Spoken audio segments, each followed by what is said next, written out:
ओम शांति। आज 7/12/1978 के अव्यक्त महावाक्य हैं। बाप समान संपूर्ण बनने के चिन्ह। तो बाबा ने क्लास कराते हुए कहा कि सदा अपने वृत्ति की समर्थि से अपने तीनों स्थान और तीनों स्थिति, एक तो निराकारी है, आकारी है और तीसरा साकारी, तीनों स्थिति में सहज अनुभव कर रहे हो।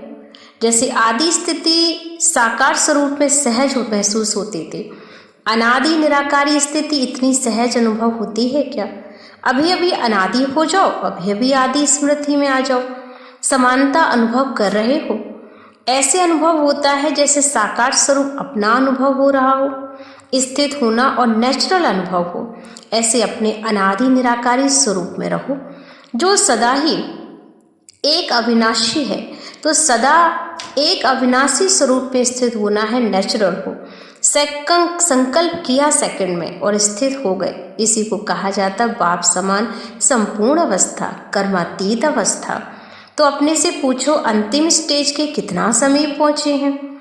जितना हम संपूर्ण अवस्था के नजदीक होंगे ना, अर्थात बाप के नजदीक होंगे, उतना भविष्य प्रारब्ध के भी राज में अधिकारी भी नजदीक के ही होंगे। तो पूज्य अथवा पुजारी दोनों ही जीवन में साकार बाप के समीप होंगे, अर्थात आदि और आत्मा के सारे कल्प के संबंध संपर्क में रहोगे। तो हीरो पाठधारी आत्मा के साथ साथ आप आत्माओं का भी भिन्न नाम रूप विशेष पाठ होगा। तो आपके संपूर्ण स्थिति के नजदीक से, अर्थात बाप दादा के समीपता के आधार से सारे कल्प की समीपता का आधार है। इसलिए जितना हो सके उतना अपनी कल्प की प्रारब्ध बनाओ। समीपता का आधार ही श्रेष्ठता है और श्रेष्ठता का आधार अपनी मर्जी व जीवन में विशेष दो बातों की चेकिंग करो। एक तो सदा उपकारी रहना, दूसरा बाबा ने कहा सदा ही बाल ब्रह्मचारी रहना। मर्जी व जीवन के आदि काल से, अर्थात बाल्यकाल से अब तक के ब्रह्मचारी रहे हो। ब्रह्मचारी जीवन अर्थात कि ब्रह्मा बाप समान पवित्र जीवन हो। जिसको ब्रह्मचारी कहो या ब्रह्मचारी कहो, बाबा ने कहा ब्रह्मचारी कहो या ब्रह्मचारी कहो, आदि से अंत तक अखंड रहे। अगर बार बार खंडित हो रहा है तो बाल ब्रह्मचारी व सदा ब्रह्मचारी क्या कहेंगे? आप खुद ही अपनी चेकिंग कर सकते हो। किसी भी प्रकार की पवित्रता अर्थात स्वच्छता खंडित हुई तो परम पूजनीय नहीं बन सकते हो। बाप समान ना होने के कारण समीप संबंध में भी नहीं आ सकते हो। इसलिए श्रेष्ठता का आधार भी, समीपता का आधार बाल ब्रह्मचारी अर्थात सदा ब्रह्मचारी, जिसको ही फॉलो फादर भी कहते हो।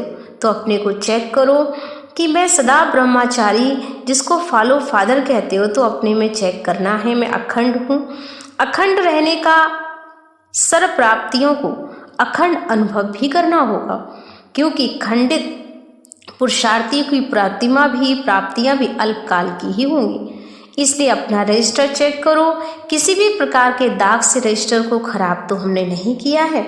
सदा ब्रह्मचारी अर्थात संकल्प में किसी प्रकार की अपवित्रता हमारी प्रति में न आए। पहली बार हार भी व्रति का ही चंचलता का प्रतीक है।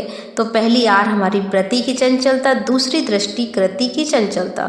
तो व्रति की चंचलता रजिस्टर को दागी बना सकती, इसलिए व्रति से सदा ब्रह्मचारी रहना है। और अपने आप को परम पूज्य बनाने के लिए बाबा ने कहा समीप संबंध में रहने के लिए अपना रजिस्टर देखना है। दूसरी बात है परोपकारी बनना है, और दोनों संबंध में उपकारी भी बन के रहना, सौपकारी और परोपकारी। वास्तव में परोपकारी और सौपकारी इसी रीति से बाप में अपना रजिस्टर चेक करो कि मैं बाप समान बना हूँ, तब बाप की प्रत्यक्षता भी आप कर सकते हैं। ओम शांति।